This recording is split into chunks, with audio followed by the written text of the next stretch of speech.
I am so glad you convinced me that the family car should be the Defender 110. It is so beautiful inside, it's so comfortable, and it just feels indestructible. Yes, it really is. I've been waiting a long time for the new model to come out. The Defender 110, I'm telling you, it's my favorite car of all times. It's my third one. You know, I have stories of going off road. The guy managed the group. He was like, "What are you doing in this beautiful car?" I'm like, "I'm going off road." He's like, "Are you sure? Because you can use one of ours." And then they look like Mad Max cars. I'm like, no, we're going to do this. And he was shocked. Wow. Well, it's great because the Defender has been reimagined for 21st century adventure, and its unparalleled off-road ability as well as its robust interior are invaluable whether you're headed towards uncharted territory or just a weekend of exploration. The Defender 110 tackles challenging surroundings with absolute confidence. The SUV conveys strength outside and in, featuring peerless technology like an intuitive driver display and an award-winning infotainment system. That's my favorite part, to keep you connected no matter where the journey takes you. Adventure is unique to everyone, and so is the Defender. Choose from the two-door Defender 90, the four-door Defender 110, or the larger Defender 130 with the ability to seat up to 8 passengers. You'll find uncompromising performance in all three. So pack up and go even further with the Defender 110. Learn more at LandRoverUSA.com/Defender. These days, we're all investors, trying to be smart with our money despite our worst impulses. But at iShares, we believe that deep down inside of every investor is a better investor. One that's just waiting to be let out. Explore iShares ETFs and insights and let your best investor out. Visit iShares.com for more information. This isn't your average business podcast, and he's not your average host. This is the James Altucher Show. Seth Stephens-Davidowitz. I forget. Is Stephens-Davidowitz, is that your parents? Stephens my dad's is your mom? Stephens, and my mom's Davidowitz. So before I was trying to become a writer, I was like, I should just shorten this to Seth Stephens because this is ridiculous. Like, nobody's going to remember my name. Nobody's going to talk about me.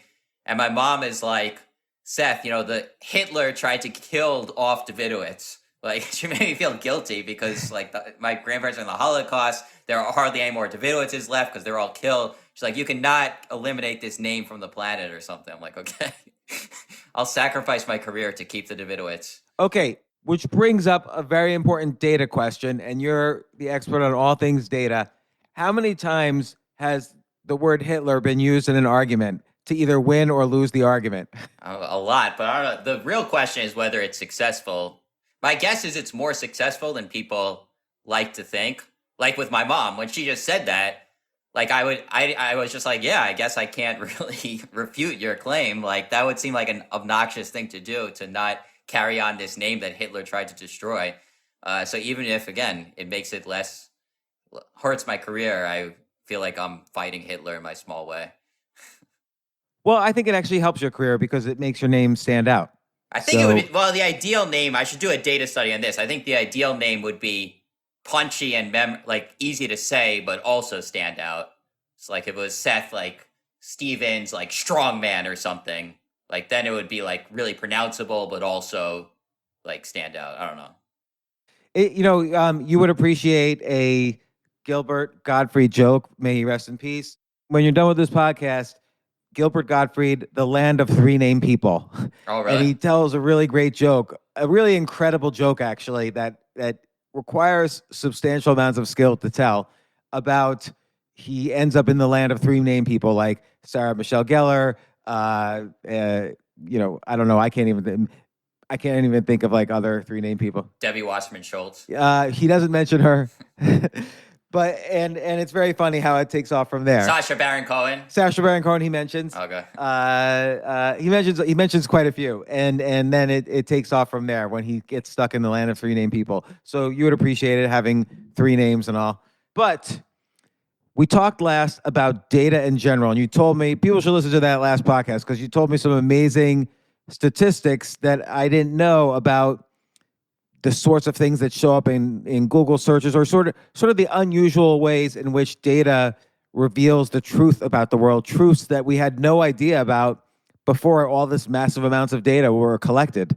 I mean, like, what's one thing, other than the thing you mentioned about India, because I think people should listen to that one, what is one thing that the world would never have known if not for data that comes from your first book or related to the ideas in your first book? So, like, it's not the India one, which you can listen to, was the first one where I'm like, wow, I didn't even know that existed. The other things are things you knew they existed, but you didn't know, like, the extent to them, basically.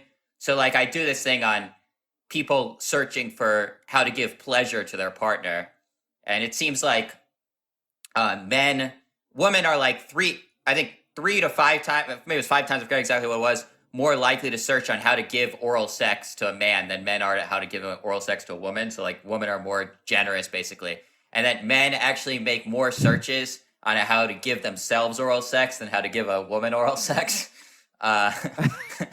Well, maybe that's because maybe men instinctively know how to do it and women might not instinctively. Well, that's what they would say, but I mean, it seems unlikely. Like, where would the instinct come from that would make no? And I think if you talk to women, they would say that men should be Googling more on this topic. I would say, and less on how to give themselves. Which also the punchline is that I think the evidence is that the vast majority of men would be unable to do that even if they Googled it. So. I don't know. It was but there were things like that were just like amusing. Like, why are people searching this? And like the other one that I found shocking was that I talk about how men make more searches on how to make their penis than any other body part and how to make it bigger. And then one of their top questions is, how big is my penis? Which is like, why are you Googling, like asking Google that question? Like, Google can't answer that question. There are lots of things like that where just people are ridiculous. Like why are people typing these things into Google? So, and this is still related to the first book, but do you think this kind of that shows two things? One is the obvious that men are more insecure than they let on, probably in general. But are people just in general stupid? like the question about how big is my own penis? You're right. Google can't answer that. Only a ruler can answer that. Yeah. So are people just stupid for asking that? I think basically yes. The short answer is yes. I think people are kind of dumb and also like, particularly if you just talk about the masses, not to be too stereotypical, but probably we hang out in circles of like people with college degrees and all these. It's kind of a selected group. You forget like some large percent of America, I forget what it is basically functionally illiterate, particularly certain cities. So I think there definitely is kind of more idiocy than we sometimes realize. It sounds mean. I don't even like that. I think even among the people who have college degrees, there's a certain amount of idiocy. So there's idiocy. So there's just like idiocy that like is sad idiocy. Like I don't even call it idiocy, but just like lack of education. Like I didn't even sex questions. Like I could not believe the questions on sex. I didn't even put this in Everyday Lives, but there are all these questions like, can men get pregnant? Can you get pregnant from anal sex? Like all these questions that. And it was hard to see. They don't like break down by age, so like these could be some of them by younger kids who like obviously all these questions you have to learn somehow. So it makes sense that if a 13-year-old or a 14-year-old, but it seems like I think adults also have these ridiculous questions on sex, and there's like shocking lack of knowledge around like very basics of kind of the birds and the bees of sexual encounters. And I think that's also, even in the U.S. Yeah. Again, I think that probably is more a geographic one where like we're not, people who are college educated are going to have more. They're not going to ask these very basic questions of how pregnancy happens. But as you get to parts of the country where literacy rates are very low, where a large part of the country doesn't have college education, it's like it's not even just amusing. It's kind of sad that there's so much lack of information on even basic questions. I think we would be very surprised though what the college educated people are also asking, because that might be like you almost would, as you point out in Don't Trust Your Gut, your latest book, sometimes the counterintuitive idea is the right idea. Yeah, So yeah, you yeah. wouldn't expect college-educated people to ask stupid questions, but that might be actually the no, actually, then the counterintuitive. This one is counter. Uh, Oh yeah, no. yeah. Oh, I'll give you another example. This wasn't mine, but someone found after the Brexit vote in Great Britain, the day after the vote, not before the vote, the number one question was, "What is Brexit?" Yeah, in England. Which is like such a ridiculous question to ask after the vote. You need to know that before you actually vote. Like that's not the time to learn about the very basic of what the thing was. And I think that's more generally people's like very basic questions are like that's universal and that's education levels, whatever. Like, who is that person? Like, and people also just have such superficial questions. I'm sure these are college educated people as well, but like, if Obama was giving a speech when I was doing this research, it was always like, how old is Obama? Like, that was just like all anybody cared about, or like, where did he get his suit? Like, it's never about the policy he's talking about or anything. Like, nobody seems to care about that. And I think that is true. New York City, highly educated people, whatever you want to talk about, everyone just has these really like superficial, basic questions about things. So I forget, when you were at Google, were you seeing this stuff in real time? Were you working on data stuff at Google? We talked about this before, but I forget. No, but you can see the real stuff. So Google Trends, you can see minute by minute data. So like while Obama is speaking, you can just see what are the top questions. And it'll always be like, when he was speaking, I mean, obviously, like now it would be, I guess, Biden, although nobody watches his talks. I still talk about Obama because like nobody actually cares about Biden. But like if Biden's talking, it would be how old is Biden? Maybe like is Biden like? Oh, I see. So all? in like recently trending I'm at Google Trends. Yeah, no, you can just see you could see search in the last hour. So if Biden's giving a national televised speech, you can just see what people are searching as he's speaking. So you know what's odd is that martial law is being searched in recently trending. Oh, 20,000 plus searches. Okay. Yeah, I don't know. So there's probably something going on that caused that, some rumor being spread. I don't know. And it's funny how most of the searches are sports related. Number 6 is the Johnny Depp trial. Oh yeah, that could be something that is in the news. Yeah, martial law. Yeah. That one. It's about Marjorie Taylor Greene's testimony is about martial law. All right, so yeah, we learned something. Okay.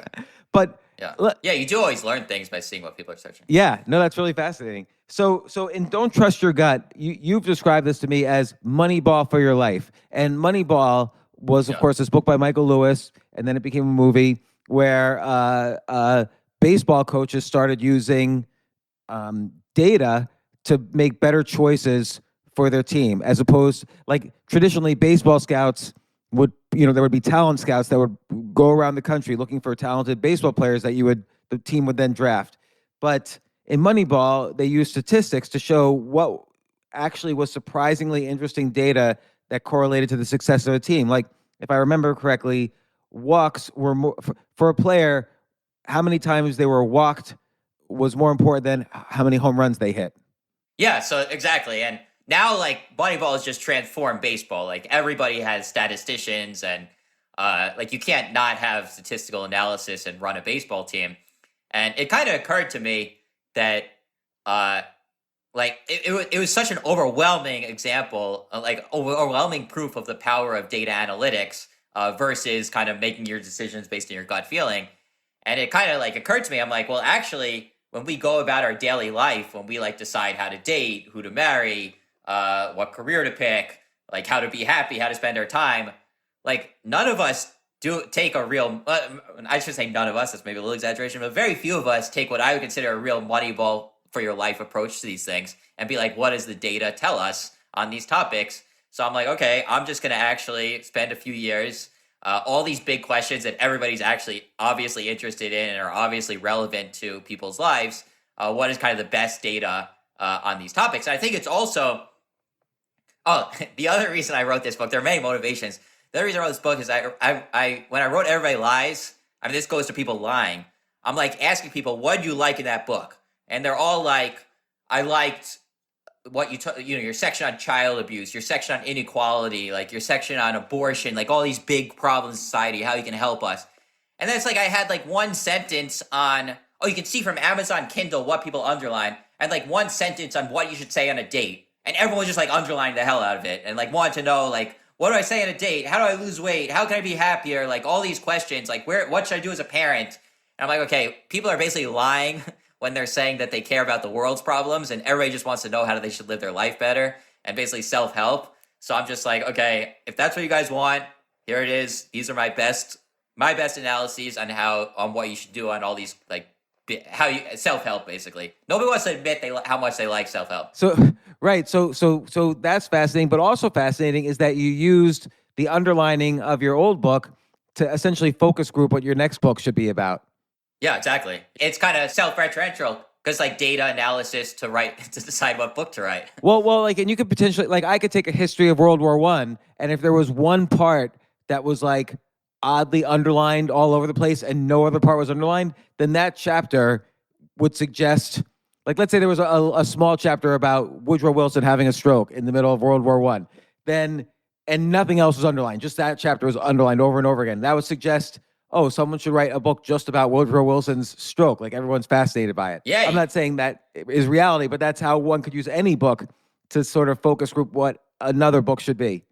That's a good point. I didn't even think of that. Yeah, you could just like, I could just written this whole book. I should have just like read other books and just taken like the best paragraph from them. That's even taking it one step further. That's a great idea. I'm going to try that. Yeah. So, so let's talk about dating and relationships. Like, first off, from your first book, you said everybody underlined what's the best thing to stay on a date. What was that? What is the best thing to stay on a date? So the interesting thing is they've done speed dating experiments. It's really fascinating. They have tape recorders that everything said. They know everything everybody says, and then they know at the end of the date, did you want to go on a second date with that person? And like one of the things is we're animals, so when we like someone, we like talk in different ways. Like men talk in a deep and monotone voice when they like a woman. Like they're probably not even consciously thinking about this, but they just like lower their voice and talk more monotone to try to sound more masculine to impress the other woman. And then, but one of the biggest things is that men need to ask women lots of questions, which again, it goes to like the men are idiots. Like that, if they just Googled like the first thing about dating advice, they would probably know this, but clearly lots of men don't know this, which is that the more question marks appear in like their text, the more the woman is likely to like him. And then relatedly, the more a woman talks on a date, the more the word "I" comes out of a woman's mouth, the more both the man and woman are likely to say it was a positive date. That's interesting. So basically, everything has to shift in the direction of the woman on a first date for it to go well, which I think is kind of definitely goes against men's instinct. I think men on a date want to show off, and they probably should listen more and show off less. Like just, kind of sit there a little more and maybe occasionally say something in a deep monotone voice. And then women, unfortunately, there's not much they can do. Basically, the entire predictive power of whether a man likes her on the first date is how attractive she is. So like there's almost nothing. But and this gets to some of your data later, is that on the attraction scale, women who are less attractive have a lot more chances of success than men who are less attractive. So But is there any one thing that is said most of all on all the dates? Oh, that was said on the dates? Yeah, is there any one sentence? They didn't do that. No, I didn't. That wasn't in the paper. That would be every time you read a paper or I read a paper, I'm always like, man, they should have studied that. Like there's always more that should be said from the data, but they didn't. That would be super interesting. Well, it's pretty interesting though that if the more a woman says "I," the more predictive it is that a second date occurs. So that's a pretty interesting. Both the woman and man are more likely to want a second date if the woman says "I" a lot on the first date. That's fascinating. So what relationships and dating and particularly you focus on online dating and also you focus on what are predictors of relationship success. But let's think about online dating. Well, actually, and they're related, but I don't know. Describe this however you want. It's really fascinating. So the thing I took from romance from reading the studies is that it goes back to Moneyball for your life. The romantic market is an inefficient market, exactly like Moneyball, almost in the exact same way Moneyball was. So the whole point of Moneyball was like there are all these players who like looked like good players. Like they had square jaws and they like were tall and they were like the most popular kid in high school, and every team wanted them, and then they actually sucked. And then there were these players who didn't look like baseball players. The most famous example was this guy Kevin Youkilis, who was on the Boston Red Sox, who was like short for a first baseman. He was kind of chubby. He looked more like a plumber than a baseball player. And nobody wanted him, but the stats were like, no, this guy's incredible. And the stats-driven team were like, yeah, this is the guy you want. And in dating, like, people are so predictably going after these traits that just don't predict happiness in the long term. So people who are like beautiful, everyone wants a beautiful mate. It's like the number one predictor of how successful people do in online dating. And then you look at studies of 11,000 couples, and it turns out how attractive their partner is has basically no relationship to how happy they will report being in a long-term relationship. And then like height of men, like women are obsessed with tall men, and some people say each additional inch is worth about $40,000 on the dating market. And then you compare, okay, well, what happens with women who end up with tall men and women who end up with short men, and they report they're just as happy. It's like, why are women competing like crazy for this trait that doesn't make people happy? And then men with certain occupations, lawyers, firefighters, military people, highly valued, also doesn't seem to correlate with happiness. So basically the things that do correlate with happiness when you're in a long-term relationship are all these like psychological traits. Like there are these stupid psychological quizzes that everyone's always forwarding around that I always ignore. Do you have a secure attachment style, or do you have a growth mindset, or are you conscientious? Like these are the things that if you say, okay, how happy are you with your mate? Those are things that are by far the most predictive of how happy you are. So basically, like, but that could the be Moneyball for your life approach. I just want to say that could be survivorship bias in the sense that because I'm in a happy relationship, I might have a secure attachment style. No, it's in your partner. Your partner having a secure attachment style makes you happy. So no matter what, so it's less like it's not that it's making you have this. It's like if I have a partner with these traits, I'm more likely to be happy myself in that romantic relationship. I see. But like, of course, the problem is I can tell this to people. This is like one chapter where I'm like, I don't think anybody's gonna actually listen to me. No, but it's fascinating because I've been giving Jay online dating advice based on this chapter. Yeah. Okay. Well, and the other thing is there are all these groups. Okay, so I'm basically like date conventionally unattractive people because the competition is going to be way lower and it doesn't actually correlate with happiness, and nobody's going to listen to that advice. Nobody's like, okay, Seth, you told me to focus on less attractive people. I've solved my problem. I'm going to be, dating less attractive people. But there are like racial dynamics. It's very, very disturbing where like African-American women just do way worse in online dating. Like there's so much prejudice against African-American women. It's disturbing. It's like clear evidence of racism. I don't know why it's not a bigger deal. Like everyone talks about racism in police stops or racism in trials or racism in job market, and they're all incredibly important. But there's also disturbing racism in online dating. But to the extent like you can use this to your advantage by focusing on the groups that everyone else is idiotically or even prejudicially ignoring. Like if they're going to be idiots and mean and nasty towards groups, like focus on those groups, because like you're way more likely to get someone with all these other great traits because everyone else is ignoring them for no reason except pure like discrimination.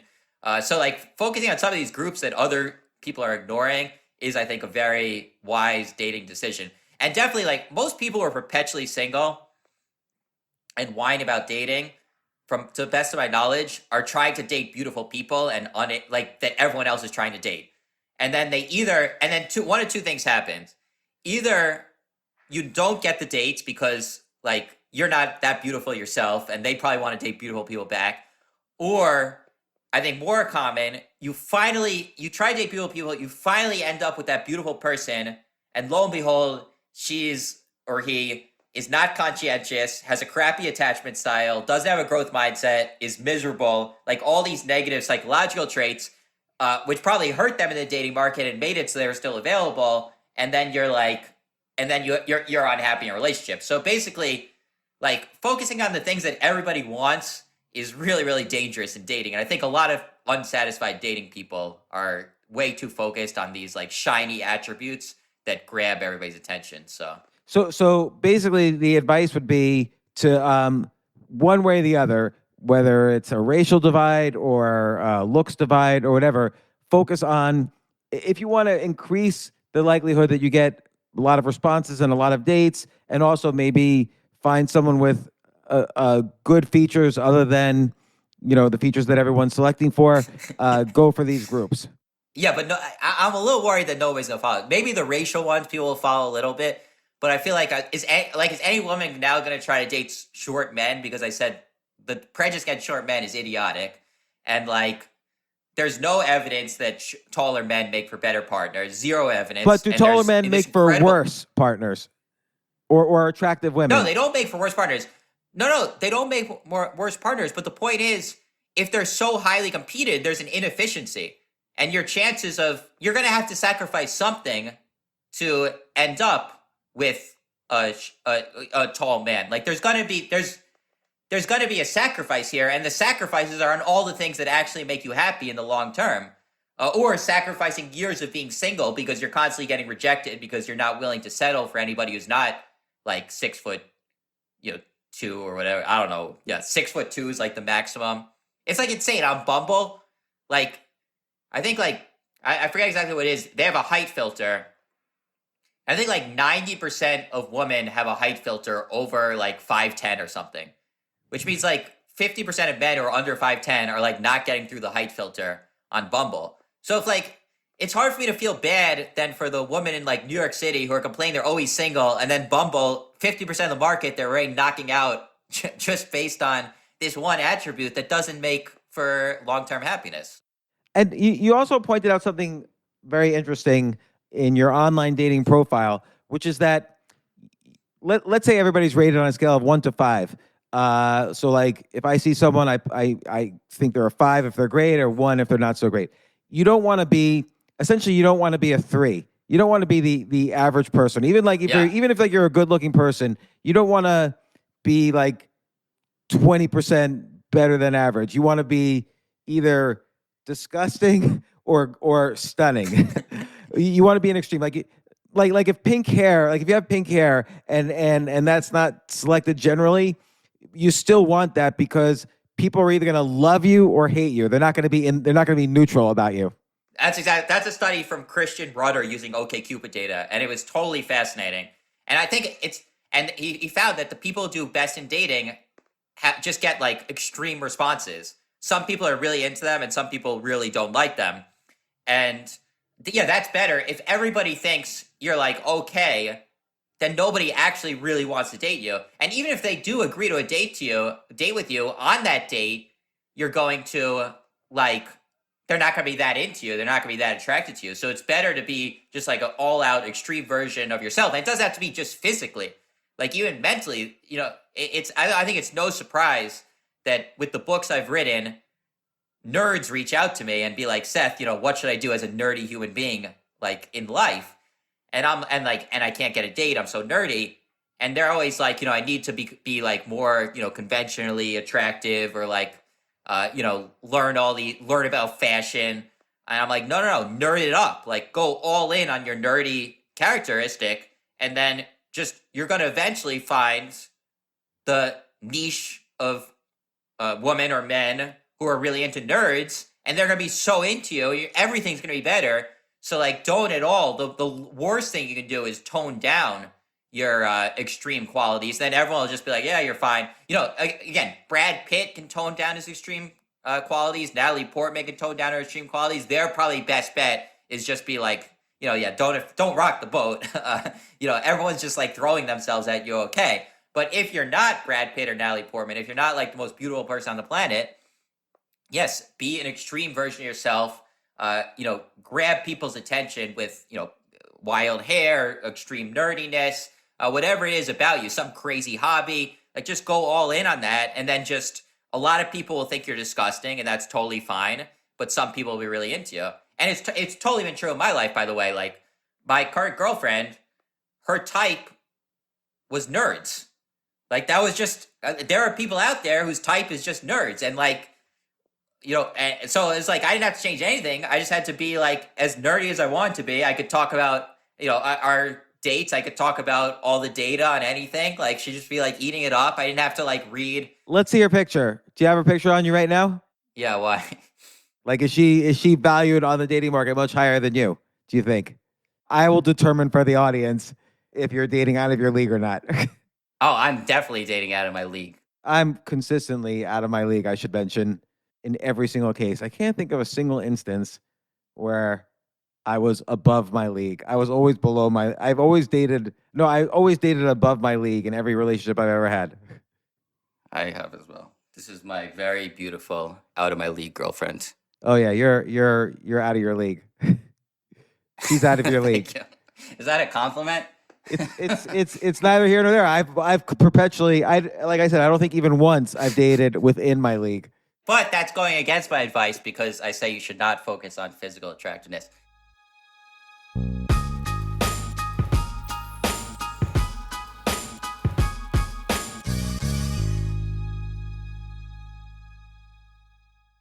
Oh my gosh, I love these clothes. Mizzen and Main. That's Mizzen and Main. It really is the most comfortable work clothes. Travel clothes. I had to travel this whole week. I'm traveling for a week and a half, and I just took Mizzen and Main clothes with me. Close out 2023 in style with comfortable, breathable, packable, and machine washable pieces from Mizzen and Main. As you wrap up your year-end goals, enjoy a Mizzen and Main dress shirt that you can wear confidently. I like that they've very, very just nice, solid colors. I don't really like to get all fancy in patterns and everything, although they do have some pattern shirts, but very comfortable clothes, stretchable pants. It's just super comfortable, but they look professional and you can wear them casually or professionally. I like some of their flannel shirts or untuck shirts. I love untuck. I never tuck in. So again, whether you're shopping for a special someone or giving yourself the gift you really want, I just buy myself gifts. Mizzen and Main is the perfect gift for any guy who works, travels, and or cares about looking and feeling great. As you could tell by my many photos across the internet, I care about looking fantastic. I'm practically a model. And let's be honest, every guy loves to look great. So again, shop now at mizzenandmain.com and save 20% when you spend $130 or more using promo code James. That's promo code James at Mizzen and Main, Mizzen and Main.com.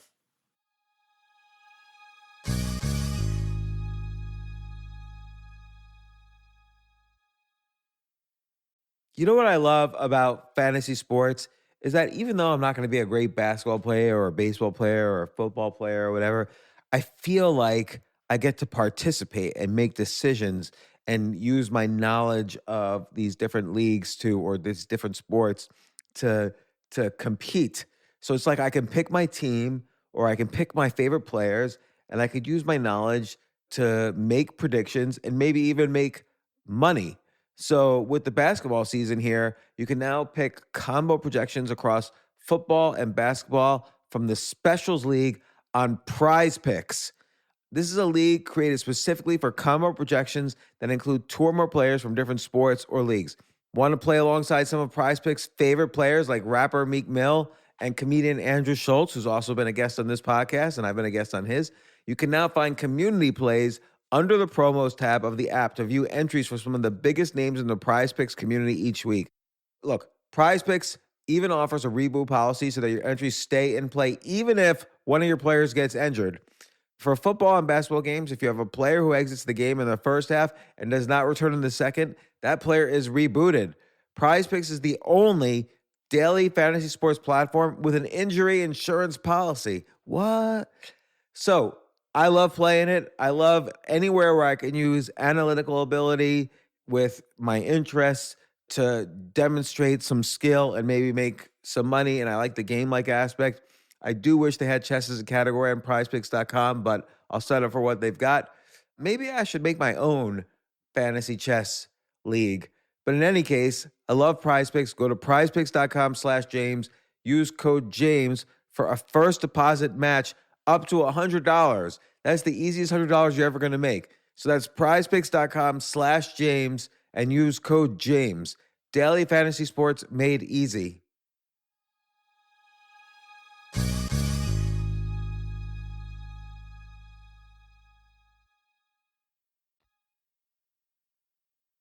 So what should be in someone's profile to stand out?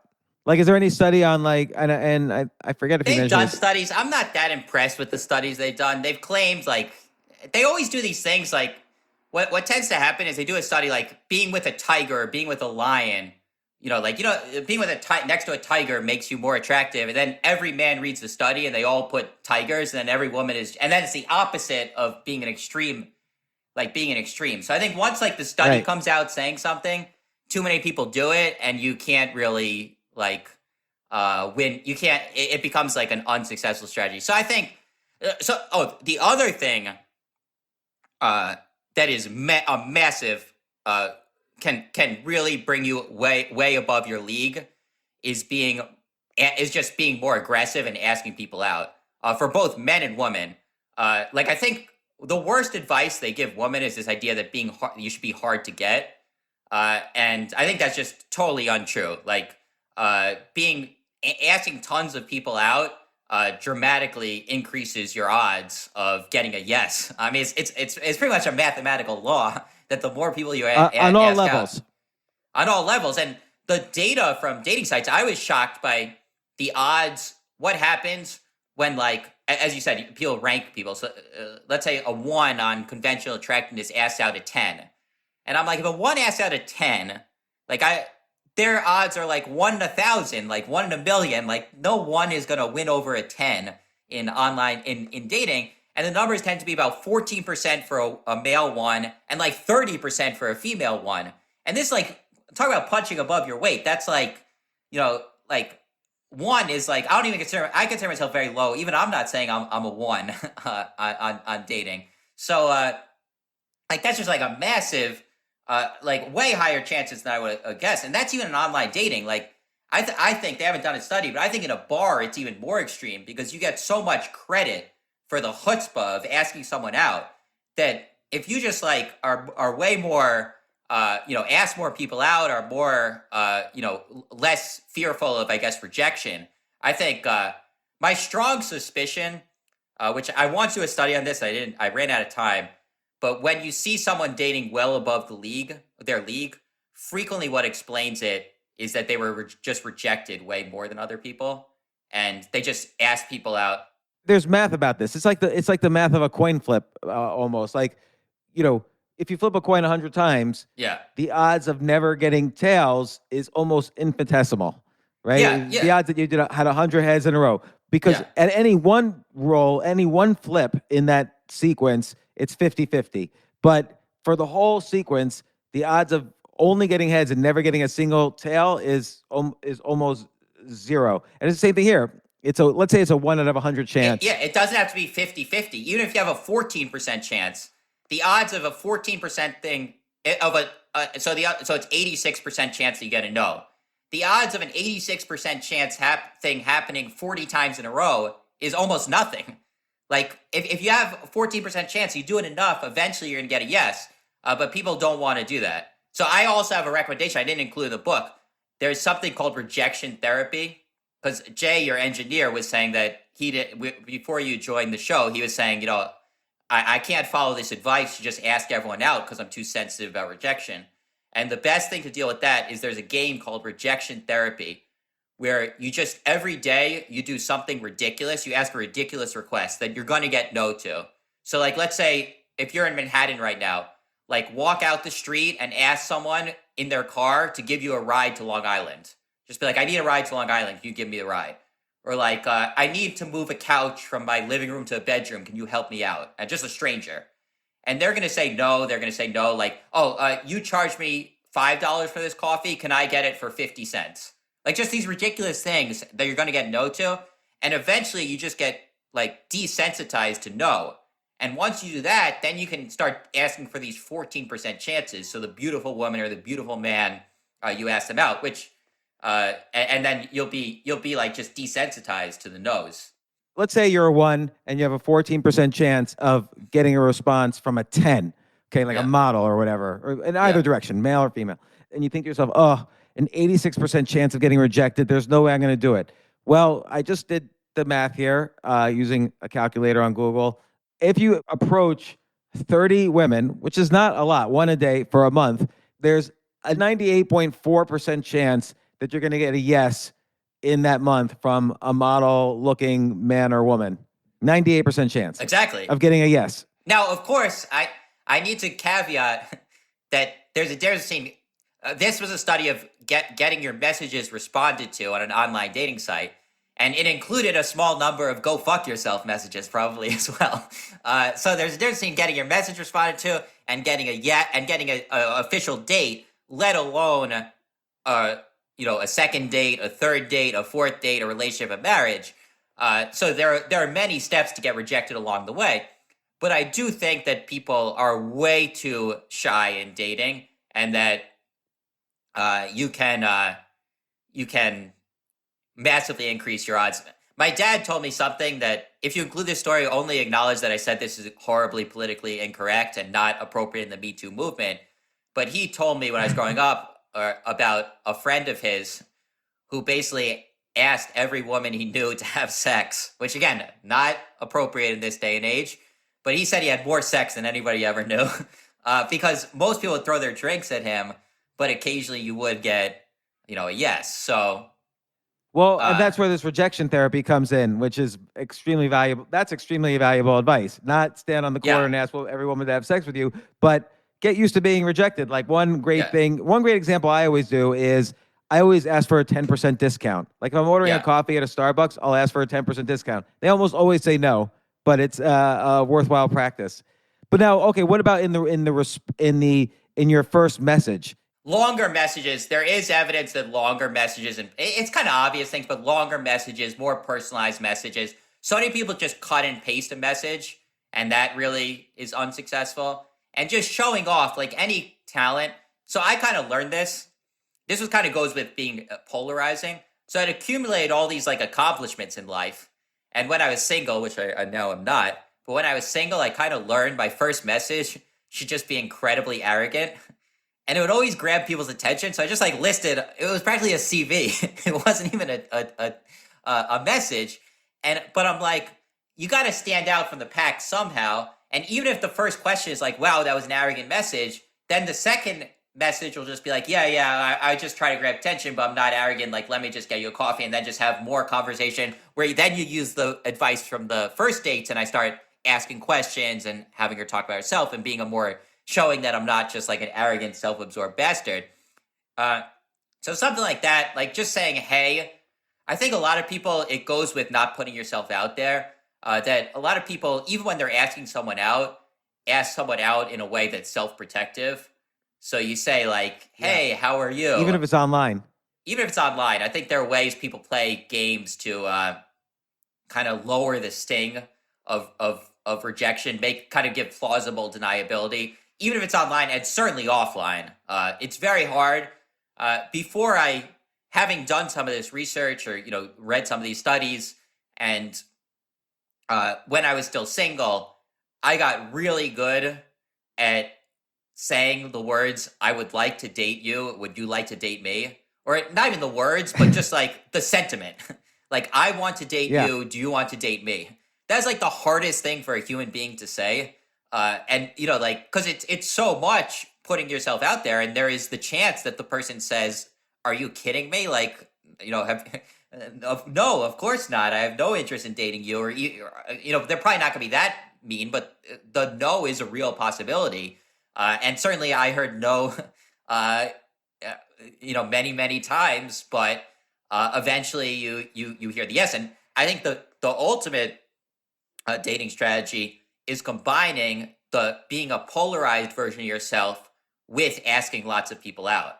So if you're a nerd like me, with going for underserved categories, with going up for underserved, oh yeah, that's a great point. Yeah, so if you focus on, let's say, a group, let's say a racial group, or that's a little politically incorrect maybe, but like if you focus on groups that are undervalued, and you're data. It is data, and you're Mr. Nerdy, like as I was, and I'm just like, my first date, along with asking the other person about themselves, because that show works, but also just being like, hey, did you hear about this new study? And do you know that if you ask someone out 30 times, you have a 98.4% chance of success? And I literally said things like that on my first dates. And you just do it with lots of people. Eventually you meet, as I did, a woman who's really into nerds. So in that, one of the reasons so funny. there is a 14% chance of a 1 asking out of 10 is because like the 1 in the 10s are some people who are really into whatever you have to offer. So if I'm a 1 on looks, but I'm like really into data analysis and whatever else, then somewhere in the 10s is going to be someone really into data analytics, and then I have a chance with them. So, but you're never going to do that if you don't ask enough people out. So, What's Yeah. the role of has anyone measured the role of humor in all these things? So I would imagine if your first message is funny, that's going to have a higher response than if it's not funny. I think, though, some people say, and I think they're correct, that in dating, frequently laughing at thinking someone's funny is you think they're attractive first, and then you think they're funny. So, like when Brad Pitt sends his message, he's just like, "Hey, didn't think of funny seeing you here," which is like not funny at all, and the response will just be "LOL, laughing my ass off, you're hilarious." Whereas the 1 or the 2 or the 3 saying the message has a hard time. But the thing I've heard, I haven't seen data on this, but I want to do a study. I didn't finish this. This may have to come in my next book, where I literally just analyzed mismatched couples. So I started doing this thing where the New York Times, they list in their wedding section like a picture of the couple that ended up together, and I was literally going to just ask like people to rate the couples, and then just see like the ones who ends up with 10s or the 4s who ended up with 7s, and just like do a data analysis of everything I could find about these people to see what led to that improvement. But people have suggested that they think the biggest way people can get out of their league is a combination of humor and confidence, which there probably is some truth. Usually when something is so like, when so many people think it, even if there's not data on it, there's probably a little truth to it. So I wouldn't say like, I haven't seen any studies that have proven the value of humor and confidence, but I wouldn't recommend people not use that.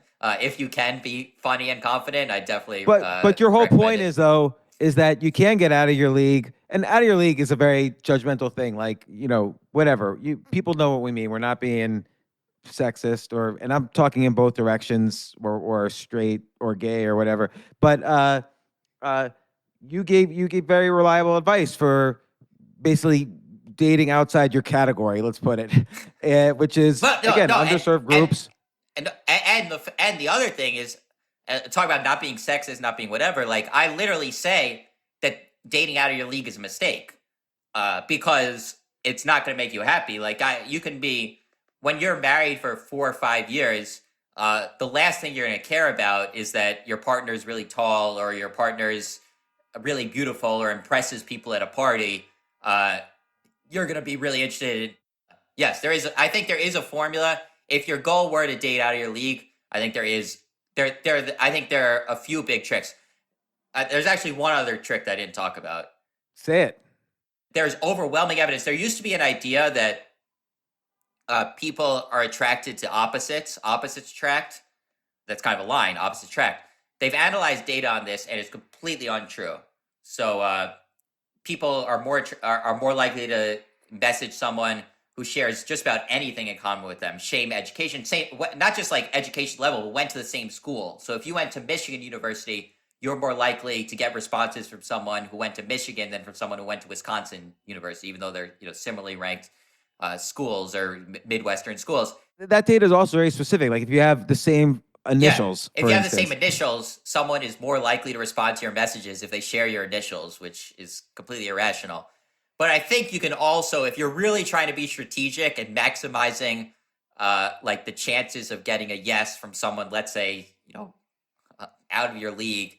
But I just want to clarify out of your league for 1 second. For the 10, for what we're calling a 10, you might be out of her league because she's interested in data analysts.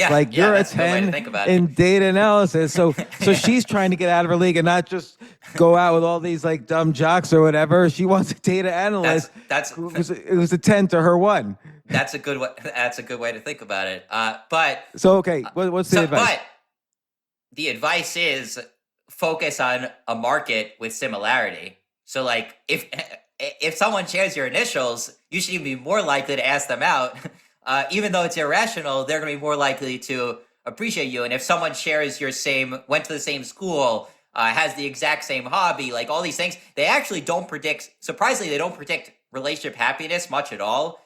So when they've studied these 11,000 couples, the study I refer to in my book that I speak heavily about is this study by 86 scientists led by Samantha Joel. And sharing a lot in common explains a very small percent of relationship happiness. So, you both like yoga, or you both like the same TV show, or let alone you both share the same initials, you went to the exact same university. This is not a big factor in happiness. But the fact that everyone seems to be drawn to this, you might as well use it to your advantage, right? And both focus more of your attention on people who share the things in common with you. And when you share the things in common, really point at them out, really lean into them, because it does seem like people are drawn to similarity, contrary to the idea that people are drawn to opposites. And basically, from what I got from the book, nothing predicts relationship success. Like in terms of if relationship success is determined by, oh, I'm happy with my wife, girlfriend, husband, whatever, nothing really predicts it except maybe if you were happy before you met the person. And there's a slight increase from good psychological traits in your partner. So if you're happy beforehand, you that's the biggest predictor. And then if your partner has a growth mindset, is conscientious, has a secure attachment style, that's going to up your odds more as well. But it's still not there's still a huge amount of unpredictability. And the other thing, this is for advice who are people already in relationships, is they've tried to predict changes in relationship happiness. So let's say right now, Seth, are you happy in a relationship? I'd say yes, I'm very, very happy. But are you going to be happy in 2 years, 3 years, down the road? They don't have data on 20 years, 30 years. And there, it's basically impossible to predict changes. So the fact that I'm happy now does predict I'm more likely to be happy in the future. But anything about the two of us, whether we shared things in common, had the same hobbies, came from a similar background, anything else is, as far as we can tell, irrelevant to predicting future happiness. And that has important implications for how you pick whether to stay in a relationship. Because I think a lot of people, this is, certainly in my friends, this is a common experience, is people will be very, very unhappy, but on paper, they're like, this thing has to work. They're like, just look at us on paper, we're both, they start listing all the things they have in common, and they give it, way longer a shot than the data suggests you should. So the data suggests it's not working. Certainly there's always a chance it can turn around, but don't think that because you have these things in common, that's going to turn things around in the future. And conversely, you have these people meet, they have totally different backgrounds. They might even come from different countries. They have this great connection. They make each other happy, but they're kind of like this has to just be temporary because, I always imagined the person I'd marry would have these qualities that this person doesn't have. And that's an awful mistake, terrible mistake, according to the data. If you're happy, the best algorithm to decide whether to stay in a relationship is basically how happy over the last however long period have you been on average. And if the number's above a certain point, stay. And if the number's below a certain point, leave. That's going to beat any other kind of idea that you could come up with. So are we helping out Jay, the engineer? Yes, Jay is writing everything down. His video's gone, so I'm like, I hope he's feverishly taking notes as he. Oh yeah, I'm taking notes. I'm like, okay, now I have to change my profile. I have to. He sent out 70 messages in the past 50 minutes just because he heard quantity was important. He's got the confidence and humor already just talking to him. I feel that's in him, and the interestingness. He's got all these interesting ideas, so he's just got to really lean into that and be an extreme version of Jay would be my advice. So okay, but here's a good question. Have they ever measured, in your first approach, you were just being very complimentary to Jay. So what, in your first approach, if you're very complimentary to the woman you're approaching, does that help at all? Maybe they get turned off by that, so it's no predictive. There is this idea of a neg. So that was, there were these books, The Game came out, Neil Strauss. And this idea that a man's supposed to nag a woman, or vice versa, or a woman's supposed to nag a man, and say, or we need to a man to another man, a woman to another woman, Yeah. non-binary person to Gender whatever, neutral. gender neutral. That there's a value to negging someone, to basically making fun of them and teasing them so you look more valuable. My answer to that is always like you can always do things that will attract a certain group of people, but are those the people you want to attract? So there's variation in what people are attracted to. So there are some people, give an extreme example, there are some people who, if you commit a crime, they'll find you very attractive. And if there are people who are attracted to abuse of various sorts, emotional abuse, even physical abuse. Like there's everything out there, but are those the people you want to attract? I would say no. So there are definitely people out there who actually are attracted to being very nice to them and being very complimentary and being honest. I think the thing that I found, and now I am admittedly going against the theme of my book, Don't Trust Your Gut, because I'm talking about things that I've never seen data on, and I'm literally talking about my gut feelings based on many years of single life. Is things that are good are very specific compliments. So saying you're the most beautiful woman I've ever seen, or, these cheesy lines, your eyes light up the night sky. That's not, I think, certainly in my experience, that was never a winning strategy. I didn't try it very long, but saying something unique about a person that they might not know about them is, I think, valuable. That the best compliment would be something that's really right on and shows that you're actually paying attention to them and think about them in kind of a unique way. So that would be my advice. Really moving away from the don't trust your gut angle and towards the trusting my gut. But I do think that the things that are based on data, like I think there are some things where you don't have data on them. So like I've never seen a study on negging. Like maybe I should do a study because it's a very interesting topic. So I as far as I know, it's an open question. And when there's no data, you have to go based on like your gut or your experience or things you've heard in the world. But then there are some times where there legitimately is data, and then you can go on different, and then you can go on those database approach. And I think that those areas I really believe that you can dramatically increase your dating success using some of these data-driven strategies to dating. So well, and this is going to be a part one. So the part one on Don't Trust Your Gut was all about dating and romance. And I want to do a part two on getting rich because you have a great chapter on that. And so let's start part two.